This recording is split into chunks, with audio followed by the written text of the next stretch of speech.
ia le atua i le nei tai au.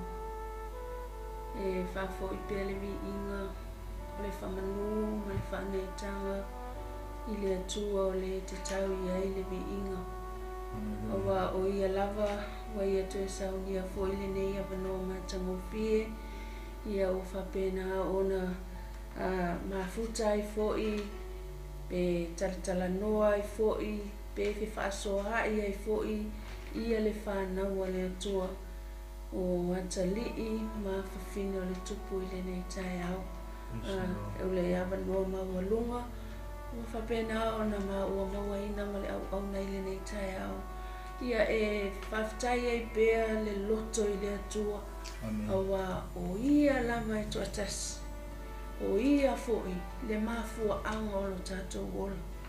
A tātou wola ai ma whaia mea uma I le nei lalulangi, le au nanga o a mea uma lo tātou whaia. O ia lamba le mafua anga, o le ase au nanga o lo e whaia, o le nae te whaia mo le atua. O lo taimi whaaluina, o au tupe o mea uma e te whaia ona o le atua. Lea fola le nei tai au, le ainga le atua, le ainga le whatuatua, I le nei tai au. O a mea uma lo tātou whaia, ia e whapea atu I le atua le nei tai au. Whaia mo oe lo mātua atua. I le nei tai au, I le suafa ma Malo I Yesu Keriso, I le suafa ma walunga, le suafa e sili suafa umalava, ia e amataina ai fo I le porkalame o le Faugagana o le Malo Isaraelu, ia mo whapea atu I le nei tai au, ma te whatalofa atu, ia ma whaafeloa I atu, I pelea Yesu Keriso I le nei tai au. Hallelujah. Whatalofa atu I le Faugagana o le Malo Isaraelu, I tupu mai e o Samoa, I ta mama tina ma tutua, ai mai se au na pele ale atua mo o tau wharitua. Vi I ale atua ona o tau I le nei tai au. Whatalofa fo'i e mawalunga le whatalofa I le nei tai au. Ona o le au na le atua ma le wharitua, e ona ina le nei maota, e ona ina le nei ala leo, ai mai se le au na le atua, Pastor Mike, and beautiful whaitua Sarah I le nei tai au. Whaftai ai le lua whatuatua ina foio I maua matama. Mai se foio le avanoa o tala ina pea le whaitutoa o le ala leo nei ai. Mai se lava le nei tai au. Ia wa mauru fale mai ma le loto fia, loto oli le nei tai au. Ia e whatau nuu ina foio le au nanga masani tai au ia somafua. Ia e whatalo whatu ma whaafeloa I atu Malo lava le ngā lulue, Malo le folau I le nei tausanga, a o tātou iai fo I le masina muli o le nei tausanga, e maualunga ma vi ia le atua. O ia na filifilia, o ia na tofia fo I tātou. Hallelujah. E loa le lei lava la e le tangata filifilia, ma le tangata na tofia e le atua le na tofia o ia. Le nei tai au. He mea tātou te le pati ai, ma vi ia le alofa o le atua. Walau na e tu vai mai le masina muli o le nei tausanga, ona o le alofa tu no le atua. Sa muli tai mai I le taimi o tātou folau mai le nei tausanga. Lea ua tātou au lia mai, le nei tai au fo o le tai au matango fie, e whao popo I aso whaitau lia o lo tātou ola, e vi I ai le atua. Nei tai au e le whangalo ina fo isi o mātou e ka le sia pele, I le loto ma le anganga I le nei tai au. Whaptai te le lava I le mafuta mai, o nisi foi o whiangai mga ruenga, ai o lo vava ai atu nei tai au o lo tātou iai whatasi lunga le tātou wala leo. Whaptai te lea Prince of Peace I lo o tau tatalo, lo o tau tapua inga, I lo o tau lango. Ia e maua I pe ma ua matamale malosi. Ia o lo o whapena o na whatau nuu ina I pia whaiva matiute. Ai mai se lava le fola ina, ma le tāla ina o le upua le atua. ia ila le nei tai au ia whatalo whatu i le pa ia ma le mamalo sa moa i pa anga le o le ala leo nei e mese fo i o le porkalami le Faugagana o Isaraelu i le suafa o Iesu ma te whatalo whatu ai a te oi. O ai fo i e fo mai le nei tai au, hallelujah, pena e whaalongo i lau next door, pena e maua ina fo i le au nanga le Faugagana o Isaraelu i lunga le Facebook, o le lava le sa e maua ina e whapena ona whaatalo whatu i le suafa mamalo Iesu Keriso ia te oi, whaftai fo i lo filifilia o le porkalame ele atoa lava le tangata e whaale e tonu lava le tangata ai o le mafuaanga ua e join mai ai le nei tai au ona o le atua ma o te tari tonu fo le nei tai au o lo iai fo i se me o lo mana o le atua e whaamanuia ia te oi o lo join mai le nei tai au, it's not an accident o le fina ngalo o le atua o le fina ngalo le atua ma na ia le nei tai au o whaita o tu le upa le atua na ia le upa pia pe mai au e te whapea i fo le aso au e te whapea i fo le hale me tupu le aso ia e whai atu i le atua ia whai alo fina ngalo e whapea na fo i se tala na taunoa ia Iesu i lunga o le sa tauno whai mai Iesu lona tama awane i whai alo loto ia whai alo fina ngalo e ui lava i ai taimi e utia i le fo launga le whanau le atua tātou te ui e whawhita uli aua te popole ta mātina tama matene talavo aua te popole a wawha mai o lai le atua even we go through the valley of death, hallelujah, God is there, hallelujah, God is waiting for us there. Hallelujah. Po alava mea tātou te ui ai. Hallelujah. Ia tātou i ai fo i le nei tai au. E ui lava fo i na ai fo i le nei e kalesia o se tasi fo i o fine. Tono le ainga o le atua e maise ai o ma ua ainga o a whapena na mia le atua ai e la ngona lava le mawhanawhana o le atua.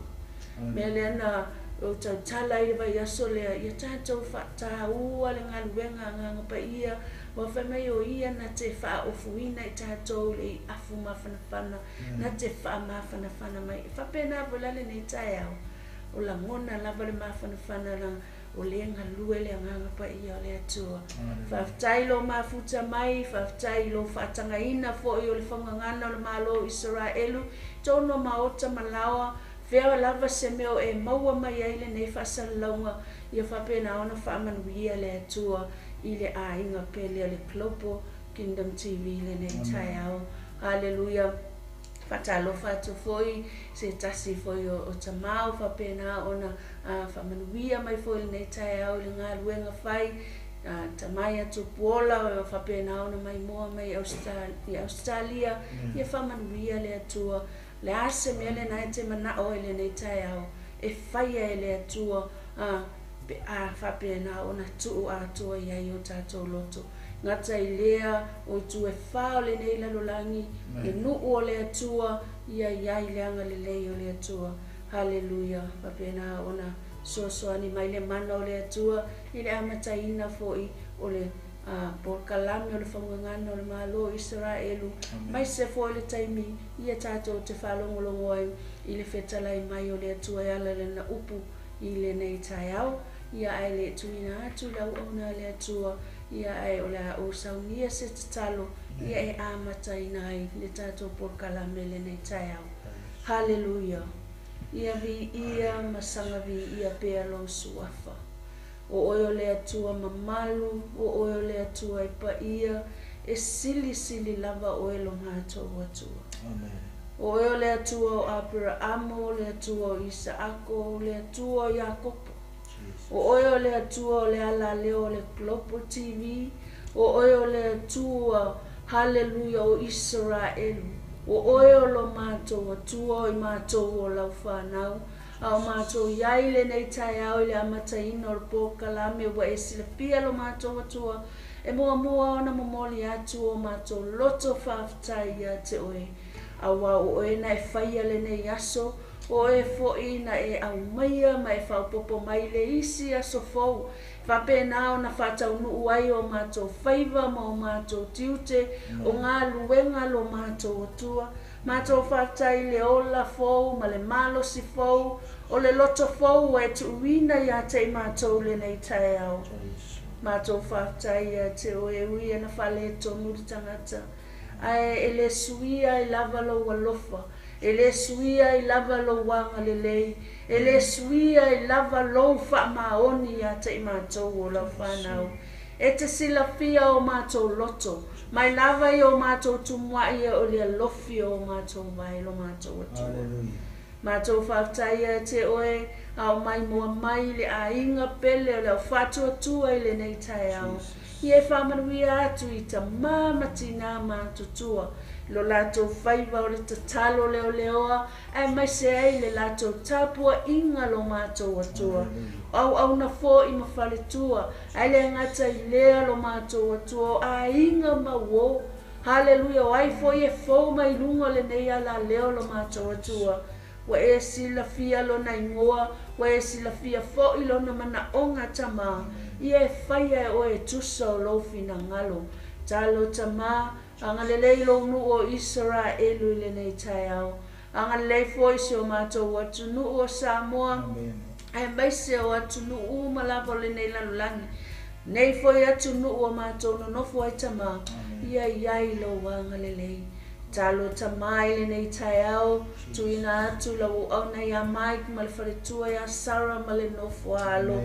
Hallelujah, wa e sila fia le plan mo le nei a inga lo mātou atua. E whaia e oe tamai lo lava taimi. Hallelujah, mātou whaafitai ia te oe, ona o la o loto tuina atu ia te oe malau ngā luenga.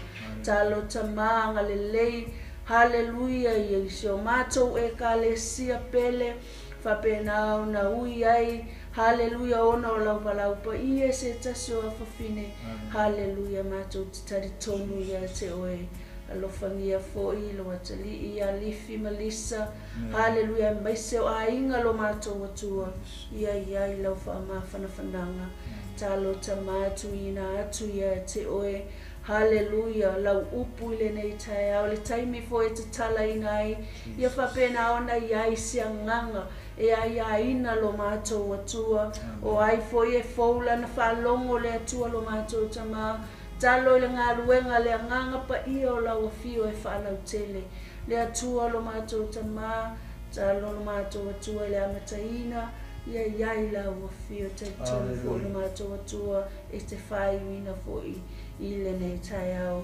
Talo tuina atu i mā ua malau au nei le nei tai au. Mātou te vi ia, masanga vi ia, pea loa lofa maloa ngalelei. Mātou lava ni tangata whale tonu. E le ato atoa la mātou au nanga i o luma. Ai ona o le toto Malo Yesu Kiriso. Whapena ona ato atoa ina i mātou lo mātou atua. Na lue mai le mana o lo nganga pa iele amataina nei por kalame o ngā totonu se ia o foilo na whaiwina o no o Yesu lelei. Amen. Amen. Alleluia. Lava no mo lungane na tuina atu loa ila na uauna. Ia, mo le tātou mata upule nei taia. Alleluia. Ia le tua whaftai le tua nei tai au tātou tui whiloa i fo i po e manua i le po e o mala i aile li. E o lava pe o na whaiatu tina ia ai ono o anga le lei mai pēne atua ia ma lofa mai ne atua ia te tātou lana whanau ia le li ma lo lava ne soifua maua ma ne nangi matafi ma ne nangi ma mafo i pa ia ma ne mano se tātou tunu ia maise lava i nā tau o whapenao na tātou ia i whatasi lava mai tātou porkalame mai taimi nā mata mai nei tau sama ia se iau o mai nei tai au ma nei aso ia msaro tātou porkalame muri nei tau sama duafe dua ia ona o nisi foto ngia fa le karesia ia ma a inga ia failoa tuai tātou porkalame ia me se foi tātou pa anga masani ia pe o le sa mata mai na ma le aso te atu nei le ngang whaafitai ia e toi mamoli atu le ngang whaafitai tere na vai le nei tai au na lo mafuta mai ia e vi aile li a whai te mafuta mai au tui na tu sa o por kalame pe lai atu ia whaafitai tere na va whai fo i te maua por kalame steimi ia share por kalame stasi ia na e mai moa mai mata nei ai se taimi ia whaafitai atu fo ia te oilo taimi e le se taimi fai ngofie le taimi ne utato iai e le se taimi fo i tau ngofie lo taimi pe ao na tango kiriki le tato por kalame so se por kalame la mai so se ana leo e me se foi por kalame o le Faugagana o le Malo Isaraelu i le Global Kingdom TV e lea e whai mo sui o tina an por kalame nei e mo le toiranga whaafitai lava i ne sunga ni whawhengainga ia Fritzi ma whawhetu ia tise ma pa ia o le kalisia nei ia peo na whaiatu tina o no le awanoa o le malu nei ia e meise foi whaafitai lava ia Pastor Mike ma whawhetu ia Sarah ia ma por kalame o ila ua ni o le pulenga o tatu wana leo ia whaatumtumunga foi leo o tatu tatu TV ia whaafitai lava mo le awanoa ia na umaini a te maua ni tau sanga whaafitai foi ina utalo mai le utalo le kalesia le Prince of Peace e o chi mangele pa tele na mai le utalo mai mi se foi o ainga ia o ima o wo fo me pa anga le tatu wana leo mi se por kalame nei tor polo mo fa tele tu na vai ate o nei tau sanga ia o mfai ona tatu tau ai mai si u yo le tatu fa moi ma por kalame ona le tu tasi mi se foi io lo tu wanga le mai ko mengi ia o le whaasoa mai foi, ia o le vili mai ma whaafitai mai. It's so really important to us. Ia e whapena na whaafiafia, ma whaatupu lamona, ma whaatupu malos. Ia te i mātua o ngā ruru e tupea. E iei tautorunga i renga o mātua le whenga ruenga. O lo tātou whaia whaatasi ngā ruenga. O mātua le iluma o puni, a o tau le tua o puni. O lo matua tā ua te le whoi roto ngā ruenga i sila mai ane langi. Tari tonu i le whatuatua e tau i fo i oe le atua i mea umalawa te whaia, tātou te whaia pe te tatalo, pe te kōmengi mai, pe te vili mai, pe even one word. Kasi ase upo te whawhitai mai ai mai, i hawi iere li, so e momoli atu le nganga whawhitai tere nawa, i le pa ia marame malu o sa moa, mai lava i monga te tele, ia sa i o lava i monga iti, ia ona o loutou wanga le lei, i tātou tutu whaatasi, i tala ina le whi le Malo le atua, a wāua whaingatā so nei. Ia o le porkalame le ana tara noa i le tusi le ane numera. Numera mtau mo whi mo e o le wha. Ma le numera mtau pe rusu ma le ono whi mo e o le wha. O le tusi le ane numera mtau mo ma mtau pe rusu ma le ono whi mo e o whi wha. O i ne na whitalai mai ei ne atua ia Mose. O le mtau mua le tusi ane numera, whai e o le wha. Na whitalai mai ne atua ia Mose e o ma arona e whaitau, ne whaitau au whai o le nuu. Ai o mai mtau upu e luas fumare ono, o whitalai mai ne atua ia Mose e o ma Eliasaro, o le atali o arona. Al visiri o fio i arona i taimi lea, what is tau si toina arona? Na lefa mau mai e numera na tau pe luas fulu. Lea na wo o mai i o umana taimi arona ia leo tula i mai lea sarona na tali e sui arona tama. E ni mtau kule lusu mare ono. Mene o te fia tara noa i ni ninta e o so o ai ni Faugagana o le Malo Isaraelu. O te fia tara noa i ni mea lea o le upu whetalai a lea tua. O le se whetalenga le atua, se upu le atua, se awhionga tu mai le atua. E ina manatu whaapea e wha umai nei tausanga. Sa moa man whaafonga mai ni pokalame o le toe, o le Faugagana o le Malo Isaraelu. O le tutu la au atu o le pokalame. Tātou te mana o mia se upu le atua. In fact, we need the word of God for us every day of our life. E mga umia tātou se upo le atua, e mana umia tātou se awhionga le atua, e mana umia tātou se whetalai mai o le atua. Whetalai atu le atua, whetalai mai le atua. Te mana fui whailoi atu oe neu sila mai mo mai malau whaafonga mai. E le na o au na le atua e whetalai ma whailoa i le atua. E whetalai foi ma whailoa le atua i ate oe. Pe a whai e te whaatanga le atua i roso i fua ma tātou wola. Pe a whai e te muri ma tātou muri le atua. Pe a whai e eise teimi tātou te mafuta i le atua. E wana le tātou te talo atu i le atua. E ila ngona mara tari tonunga ese au wala e fio ma i le atua. Ese au wala e whetalai ma i le atua. Ese foi teimi e whetalai ma i le atua. Whetalai ma i le atua e whetalai ma i le na upu. It's a spoken word. I'm sorry, it's a written word. Whetalai me upu le atua. E risi teimi e whetalai me i le atua, whetalai sa o mai le atua. E tu musu mai le atua ia te oe mau. E tu musu mai whailoa mai rona nganga. E mai e le mea o le upu whetalai le atua. God said. E whetalai mai le atua, langa o le atua e fia whetalai. O le atua e fia mafuta. O le atua e fia tala noa mai ate oe mau. E te whaalonga o tuana e le lang, e isi kaime le langonga e kalinga ia o le tino. Langa o kalinga ia o le tino e langonga nga o le pa o mai o le leo ma. Ai o e me ta o talinga whaare nganga e siri atu i talinga ia. E ke whaalonga waku makako whaalonga waku la e musu mai le atua.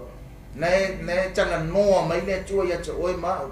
Na te whaalonga o tuau i ise me fuene le nau whailoa mai le atua. E kau ke mga o mia mea especially this time of the year. Kau ke mga o mia ise upu le atua mo ka po. E ris ke mea kala mo mea le atua i mea nanga creation. Tana no mea le atua i le manu se turo, tana no mea le atua i manu lele, tana no mea le atua i fetu, tana no mea le atua i masina, tana no mea fetu i le la, tana no mea le same, tana no mea e o ai le rolonga, e o le mafuie, e o le matangi, e o i mea uma, o mea ngai whailoa mai ai le atua o le fofoanga. Nesi teimi e tara noa me i le atua i ate oe mao mai tata uma. E tara noa me le atua e a wana i lana upu na li tino tangata i le leo kou o le ola. Tara noa mai a Yesu. O whita lenga o mai Yesu lo tono tuspa i e whai loa mai ai. Me mua ne tara noa mai sa i le amatanga le upu sa i le atua le upu a le to fo i le upu. Sa whaia fo i a ia mea uma le amatanga i le ai fo i se mea whaia e le i whaia ia o Yesu lea. E tara noa mai ai me ele tara tuspa ia e ia nganga o le atua e ia foi mane nganga o ke riso le nganga o le atua e fai loa mai ai mea tau le atua a le nganga o ke riso e fai loa mai ai mea tau Yesu i le orla o le tangata o oe mau mai tatou uma lava au ina o le te fia tara noa i ono le fasol solonga o le polkalame le nei tausanga o fai a le ana wha ngata i tusira numera bo tau i le lei tusia numera. Mea ia wha mautu wai le tau i le tusia numera. Sa o le mea tu wai le tusi, sa o wha maunga le tusi, sa o mea umo le tono le tusi. Ane le numera nga tuu iai wha ngumela e le atua lo nanu. Mai le mtau mua man tau koe rusi ma le ono. Le umana wha solo atu le tara no atu i le tusia le numera. Le tusia le numera, le iei le meta o le census por tusi ngai ngoa, le la umana tara no atu ai lea, o le whina ngalo leo le tua whailoa mai, o le tusia le numera i ngana umana lava mai ana ngana e Peru, e lengi na kinga, a Ramaika, ma le wha solo mai ase o le ngilisi, ma le wha Samoa, e kukusa umana lava ngā winga. Numbers, talking about numbers. Ang whaingo whailoa te o nei tae au, ai rei amataina le whaitawina le upo le atua, ma le whaasoi le upo le atua, o mea uma ai mana malama i le whina ngalo le atua, i le upo le atua, ma le lano langi le taimingi, o mea uma lava, i go by numbers, run by numbers, we do everything by numbers. Ia mali e tatu, nanga istemi tatu te whasea i mea kau mumena, nanga makongi kau whia roro mumena, mau ke fia kere me kau nampas mumena. Ba fonga na au ka mai lau aku me kau mumena ngai lo lo ia fa maungi na tsana na fia everything. Fau va lele mumena, fau fare mumena, fau masinga mumena, fau computer mumena, fau telefone mumena, lo waso e amaka me mumena. E ke ala mumena ke boe mumena. e kar ke mi ke ala e ala a o fe ke mi ke mo e na ke mi ai mo nga po o mo e o afas fu everything ko by numbers e o fly ngal chips e fly by numbers e ku e ki ore le a fu fly e ki mo mena ele e ki kasi lua ko fa mo me a alu sabidi e fu ale miles a alu ka vale a alu vale a alu masini me umma e o por kalambe e o I numbers seconds minutes hours days weeks months and years all by numbers why nang o fofoanga le tu le matanga na ma fai by numbers na umma na e fa mai o le tai ao ma le afiafi o le ua iaso le ai sa fa palangi fa mai first day second day third day e ko by numbers ai tango su le winga lo ku na Monday nga ma le winga lo ku Tuesday lai e nga ke lo ai e le iso fa kalanga kirenga nga ko e sui mai e changa chole o le history o le tana anga fa so piko le lalangi e yo nga I winga upu a no me na no winga na lo fa tana nga le fe ti o ya le fo sa fa ile ko sa mo e le ya no mo ko pa numbers le uma na maka pa numbers lalangi e fa I pa numbers do ta lo le tai me le tua umaro pe ore esko nga inen ke ngai se macho e kalesia tolu tau sanga lo mis misando ngar ko ba ka sanga me le tua e olai umano olo fe me tata tu spo ia are yam tata tu ko kana me tata tu spo e fa mana cho oi e fa mo mena e le tua waso o ka ko sanga ele pule o pule ya si tulo ele pule si fo mai ele fa inga nga fo mai dang o fo mai fu sa mi ele tua a fa mai fo mai ko fia so ke ona a e fa ile tua e pule le tua nga fo i ka karen kon kus pa ye fa ko e fa sanga sa mi sanga ma va nga ora auki e fa mai le tua fa sanga le bol le Malo mai le tua ke le fioki me lo le tua le ra ko fo ya ku ya aso ya ke ba numbers days go by numbers years go by numbers na ko fo ya ku ka o mai lo number fa mai na tara tu spa ia e fai tau lie le tu o tatu tau sanga mo tatu waso tau te olai God numbers our days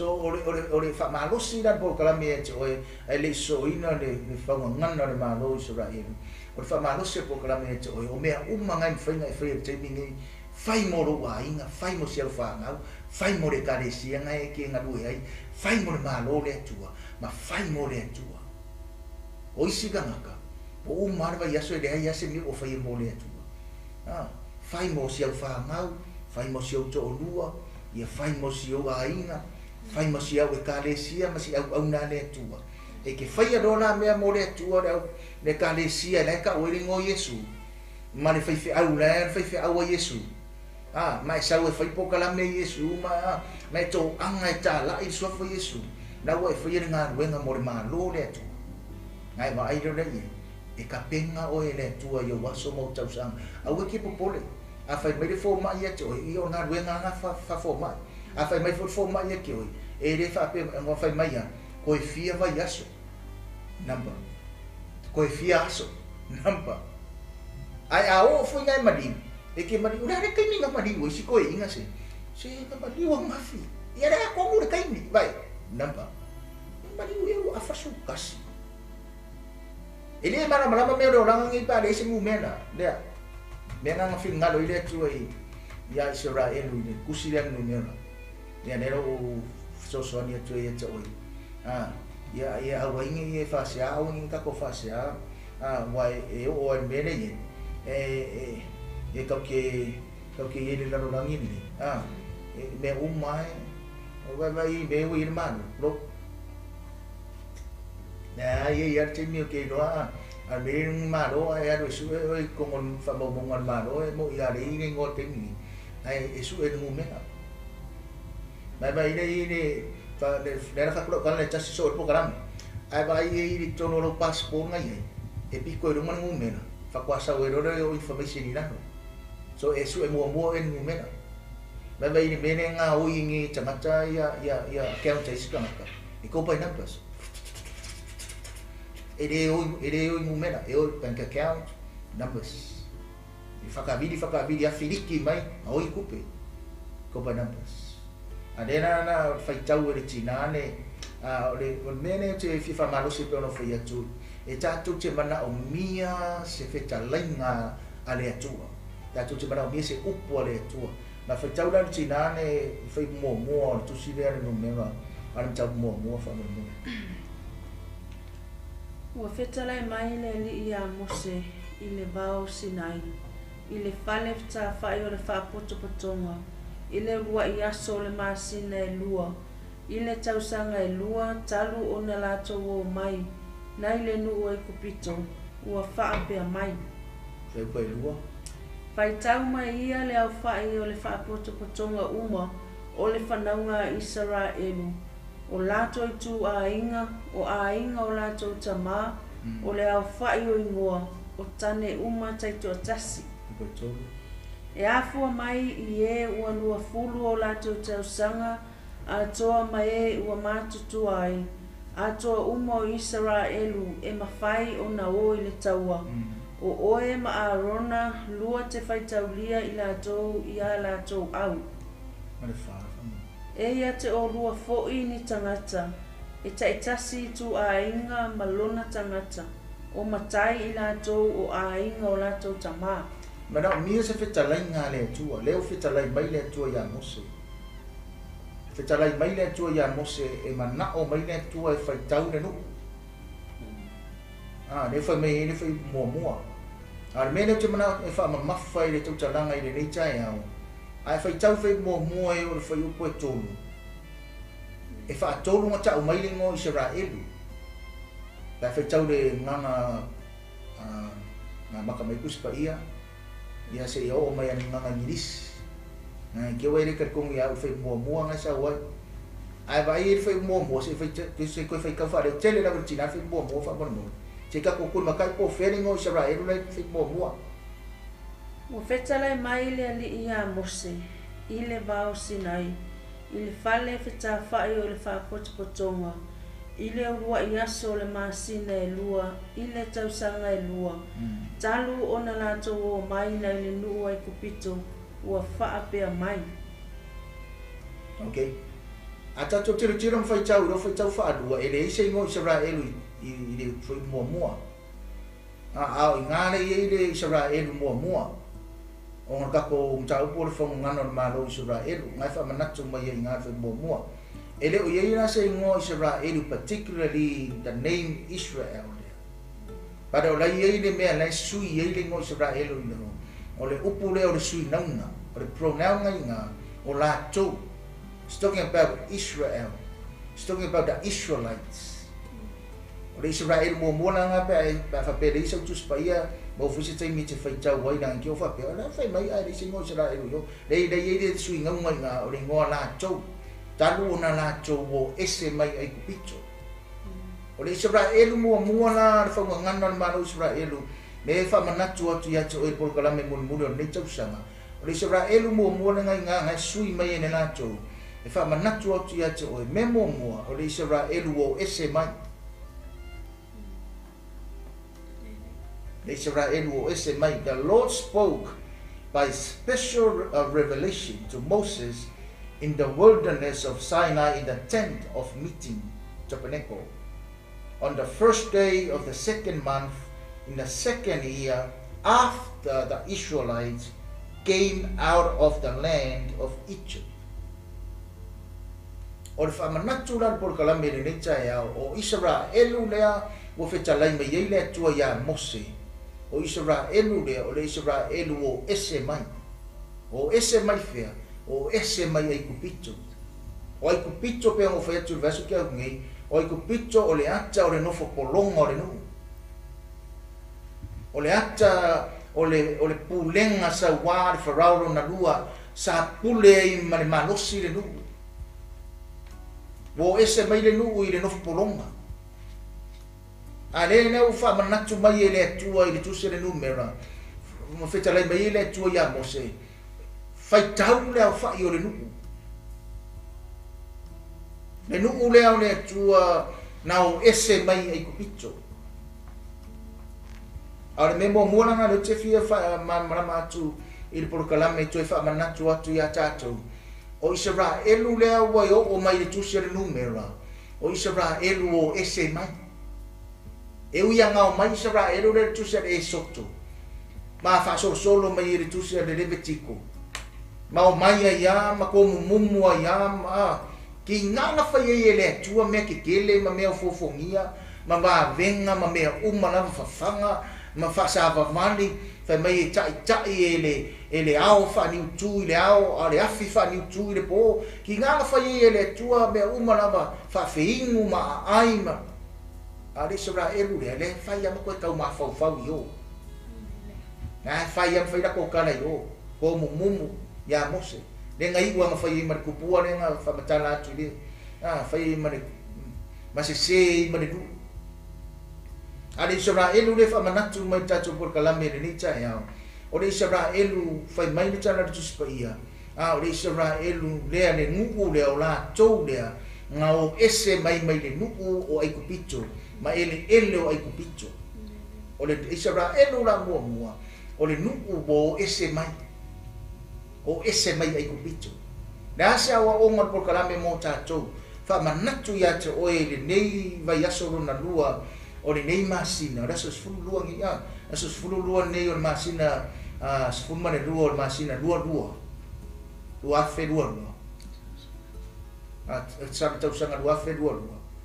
Wha manatu ia te oe mau, o tātou o tangata o le atua, ai mese o tātou o tangata, o tātou fili vatasi ma le atua, pe a whaiwa e wha pena, ona e talia ina Yesu e whai mari ma whaola i lo soifua ma o tātou o langa ma e tali tonu i le atua soifua o tātou o tangata ua wawai e se mai ka manatu ia te oe maa ma tonge i whai e porokalame.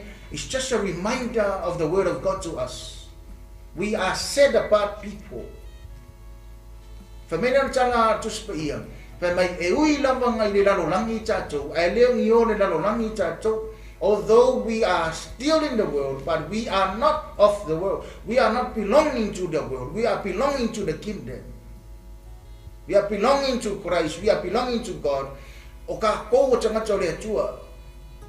We are people of God. O tātou o tangata mawai ese mai. Tātou o tangata o ese mai. O ese mai fea. Kauke e re mwhaima o whakawhapea nanga e le whetau i le meka o le ngā kura upu pēo whai a kura uka ko ese mai manlalangi.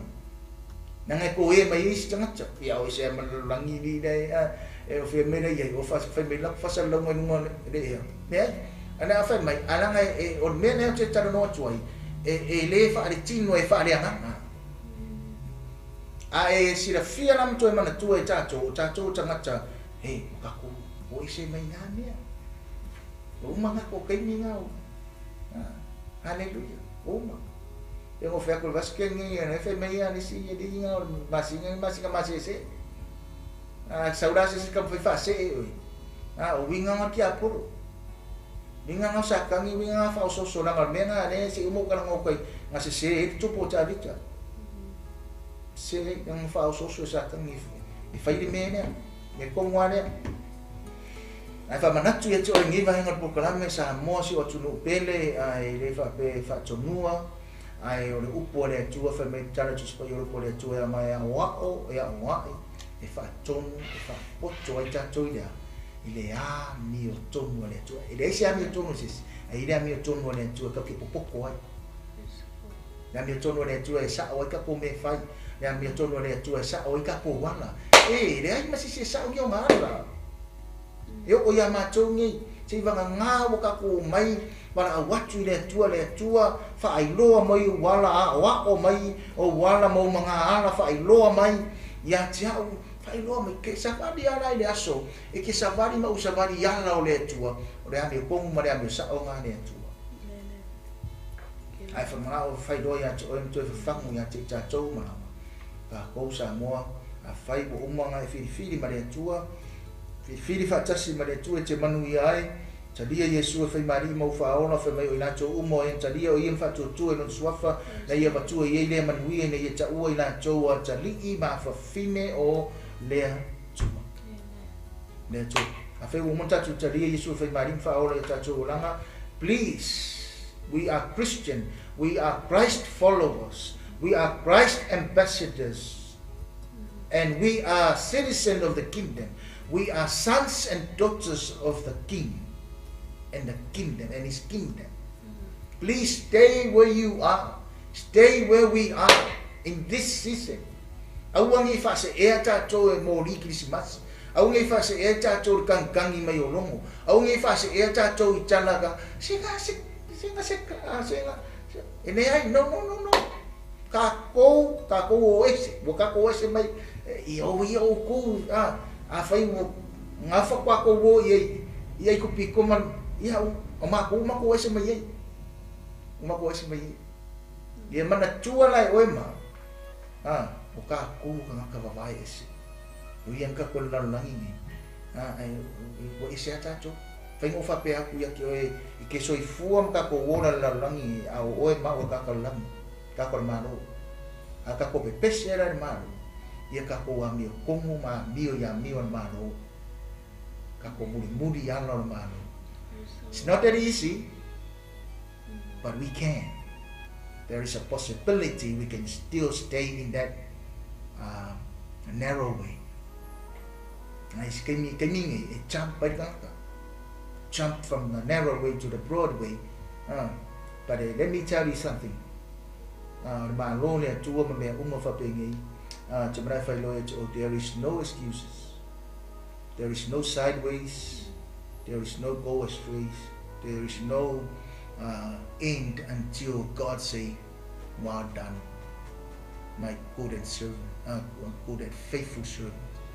Welcome. Ole tua kalo kai mi end. Ai o ska ko va me.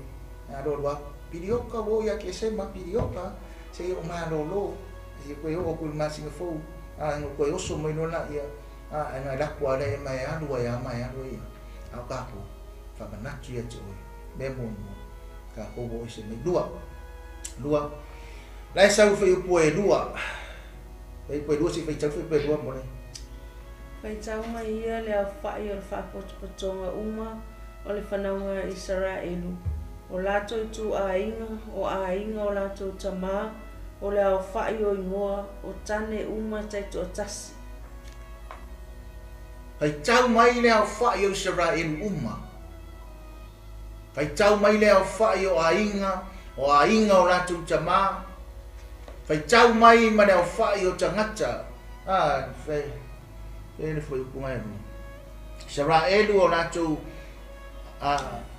tu ainga o nato tama o le au fai o ingoa o tane umma tai toa tas. Ore Isaraelu no na lua fa manatu ya o le porkalame o Isaraelu no na lua e fa tu ina fa pere fai po no na lua o le fai tau o fai o Isaraelu. Le mete fa manatu e o fa ngana o Malo Isaraelu na lua le I fa upo e lua o tusi le no mera mo Isaraelu na lua o le Isaraelu e fa pea o le nuku o le tua e pule ai lava le tua e pule a wao le tua mai pule le tua I lona nuku o Isaraelu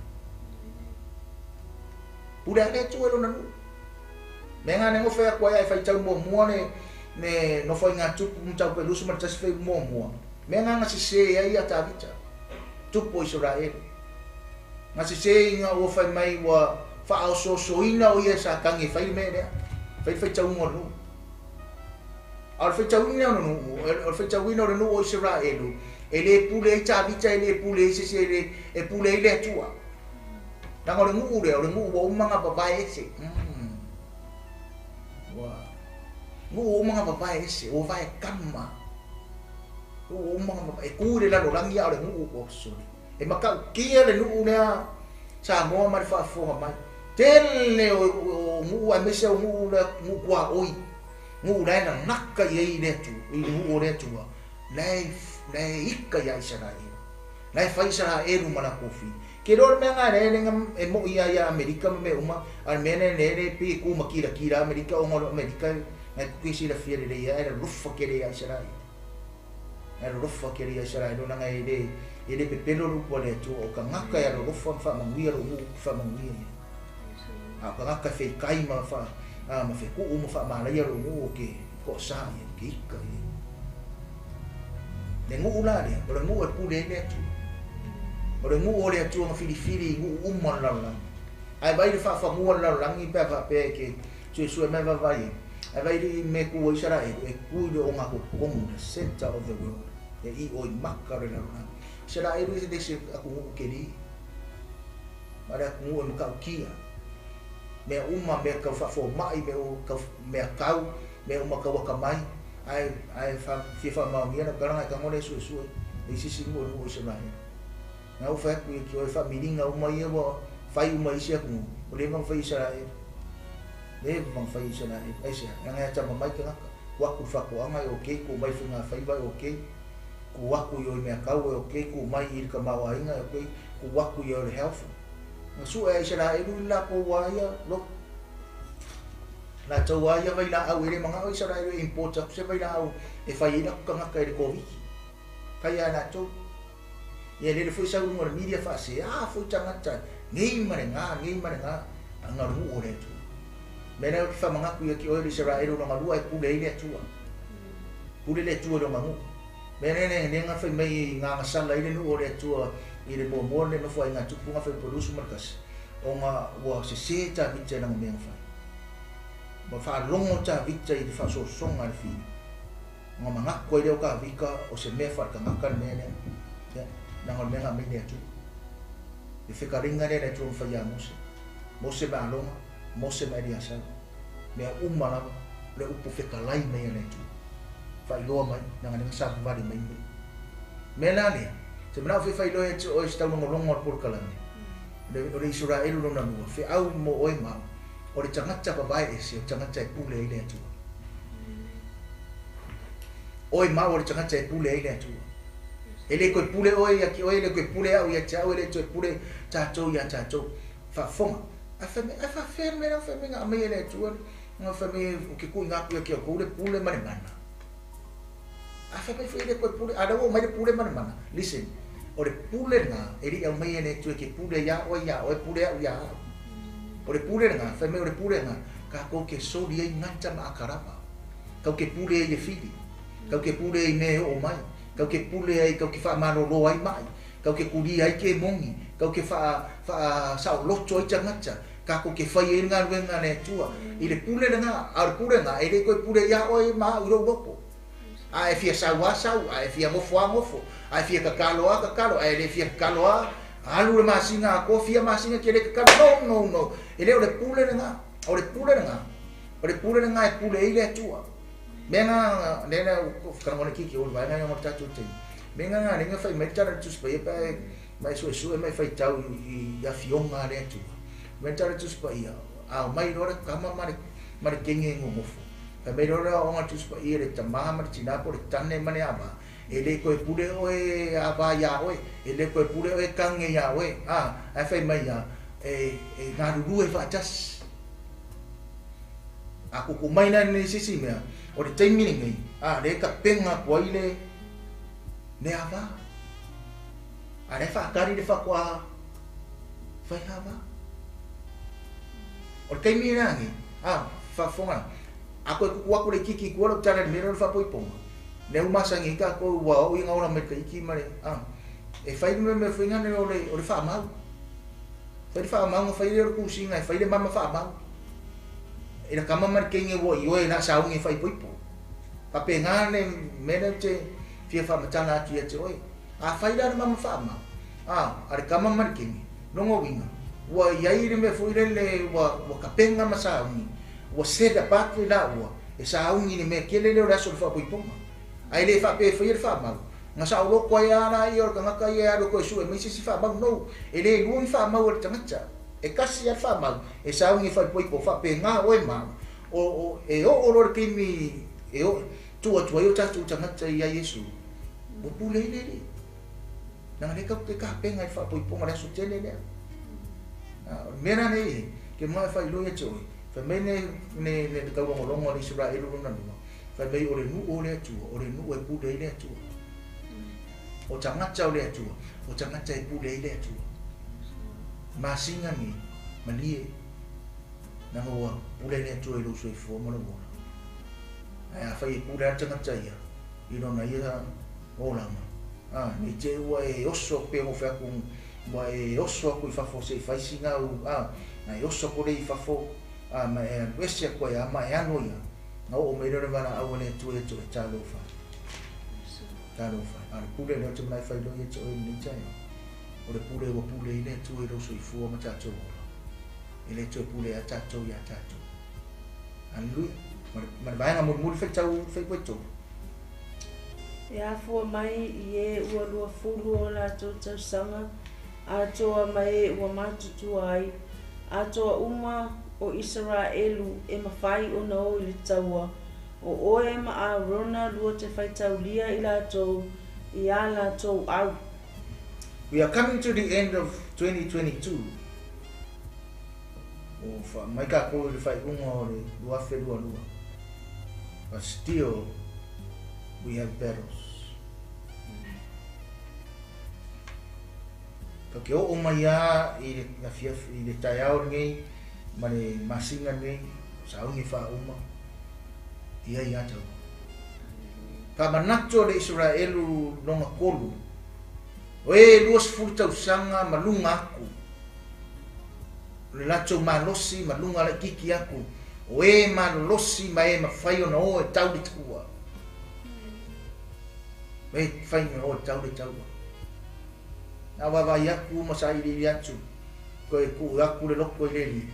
O le ngu le mananga mai, sa moa mai whafonga mai. O le ngu le mananga mai, o le ngu sa mufu poropa.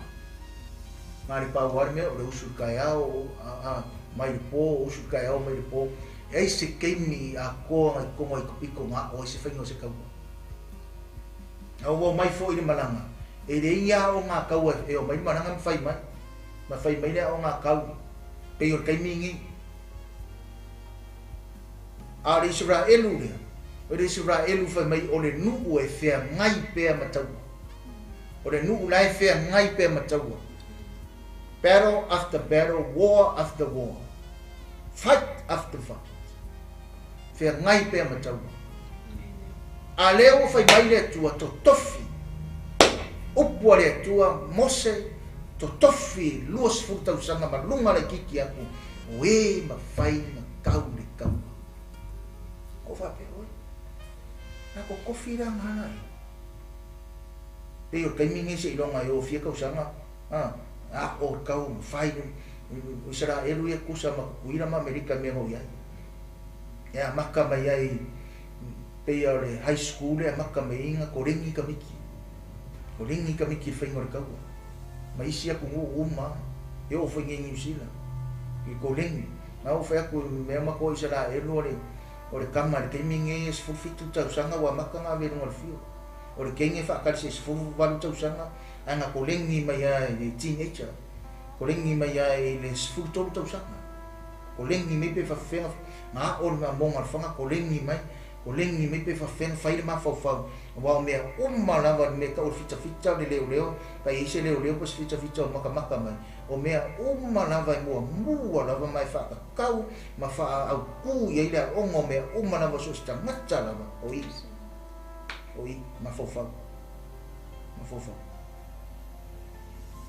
eu foi mene ka o ka fu ngane e ko lengi self defense me ka o ra nga kalaki ma o ia wa ang kalaki fo ia sola makiri kalaki amsis e a man ma fofa a moer ka nga fika pa fa pef a moer ka fika ele e moe a ele ma moe na nga ya or ma fofa pa fa pef i isi leo fika ka nga kalaki a e o fo ka fus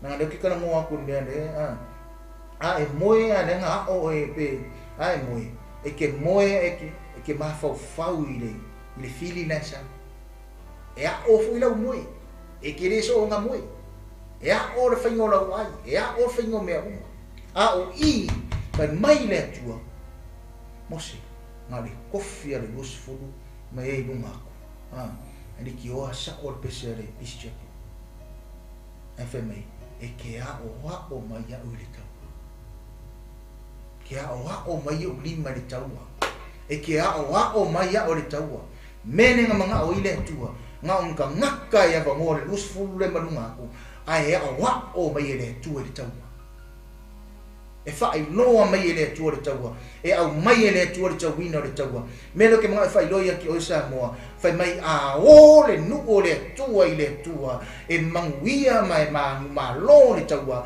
ai a ngano i ana kolo na tua e fai a inga i se ha o le atua ma kia wa o le taua wa o lima wa o mai a wa o le tino wa o tangata uma i le tauina o le taua le atua a ko mai ata to i le fa le nganga o ka konga nga fia maua se va moa ka ke fa ya waile ni ile tu o aku le ngei o fa manatu mai po le lava ka ko ya ke sema e ka ke yai lava i kawa every day ele umma kawa ele umma a ka ko kawa ele fa le tino e fa le nga e au mai ele atua e au mai ele tama a u penga e tau ai lo tau ese kaua isi keimi ka ko ki le mafai ale taua isi keimi wa fai mai wa fa mamulu wa penga le taua o isi keimi wa kalai o futau o isi keimi wa ka ko fa pe atu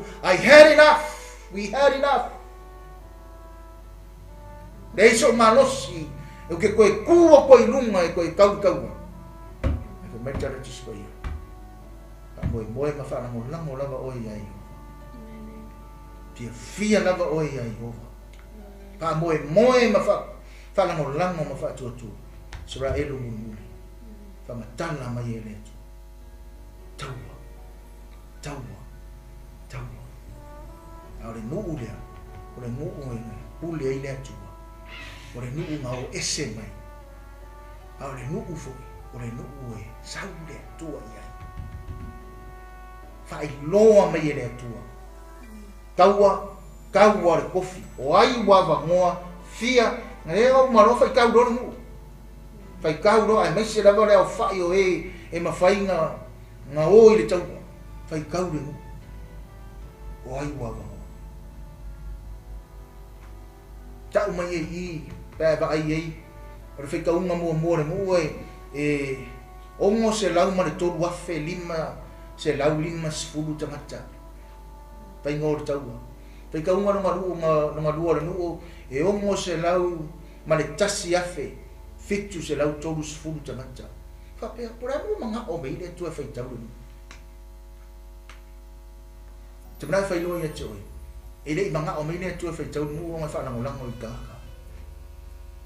anga manga o le tu fai tau me le nuo ia mai ia kako kilu ia o tangata ska mai mu ana mo kwa ko kele o ka ya bango avangoa ili mafainga na koe saule tua e awe kaule kaua mangu uia na au e koe ngamu ai saule tua e au mananga ka ngaka kau o le tangata taua le atua o le tangata e awa noa mo le taua mea le wha umarima bukalame i le nei tai au ma le nei tausanga ta moa man wha fonga mai o lo sa ili mei e le atua le tangata e awa noa i ongo se rau man kolu afe mo ngupu ongo se rau mari kasi afe mo tangata ya vanoa inga nga mai ele tu se fe au fa pe o lo sa ili mai ma mai le nampa le e fa ba natu mai ya tato le ko akele o kama tangata lus fulu ma tangata ilu ngaku sa ungi mo le kawale pa pe na fu se la mono fe au tau ko longo ko kalame ni chai o le Faugagana o le Malo Isaraelu Samoa fa va no no tai mi fa va no no tangata mo le tau o nga wenga le tu mai tara tu spa ia Wa tele le saitu. Sina mai. Au to titi au whainga. Alo sa ili mai wai le atua. Sa ili mai tātou e le atua. He te awa noa. Tau le tau a le atua. Te ale tau a le atua. Tau a le atua e le whamaina ni au penga na mea. Tau a le atua e whamaa e pelu. Upo a le atua. Upo a le atua. O le a lava le Samoa. Le a lava na u whamoe moe. Whapoiponga, maliu, sauwhai. Mea umanaka. Mea wainga mea umanaka. Mea ngai rinta talo to ina man longa tua Samoa. Ngai manga o mia le fio mai o le atua. E mana o mia se upu o le atua. E mana o mia se whailoa mai o le atua. Mea whingai rinta talo lau whingaru wenga le atua. Ngai mana o te mana e whailoa ia te oi. O le tātou taua le whaingai e ofo i are whasalaunga ma mea umalama. E mana o mia le upua le atua. E mana o mia le tala noa mai o le atua. Whaailoa mai le atua. E te la ngona foi maula ngona. Le upua e tala noa mai e le atua. E tala noa i le atua i ana au auna. E tala noa i le atua i on tangata. O lo whaava noa no lātou teimi. A wā le taua lea. O le taua lea le whapea ngā le whasioki ma lea. O le taua lea. O le taua le whenga tuai ia o le upo le tuspa ia ngai te sire fia. O le taua le whenga tuai e whasioki e kangaka. A le taua le whenga fo. O le taua tātou e tau ma le whili manga auma ke mongi ai whaola i tangata. E le whaola e oe mau. Ai whaola e le li o Yesu tangata. A le kako ngamina. Ka kifisosoangi ngā le koru mare awhitau sanga ngā saua Yesu. Ko mai rona i o ngā nuenga ia te oe mai. Ai tātou umana. Isaraelu mua, Isaraelu mau ese mai. Isaraelu lona lua, le Isaraelu e pule ai le atua. Isaraelu lona tō, o le Isaraelu e whea ngai pēr matau. E tuu oe tuu au tuu tātou i le atua. Sosoani mai ei le atua i ati tātou. Me ngā ringa o le nuu le i le nuu oe kopi, o le nuu o le forforanga. Ai sea, ngā o ma le atua. A o ma le atua, sāba vali ma le atua. O whakasima le atua.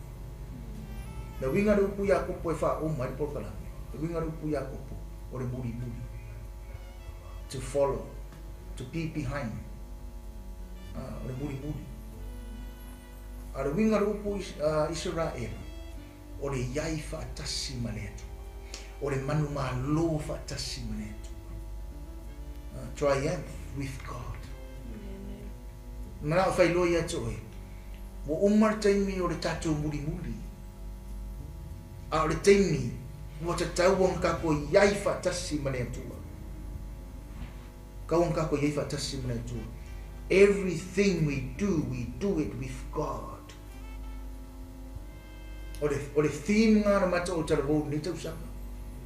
Do things with God.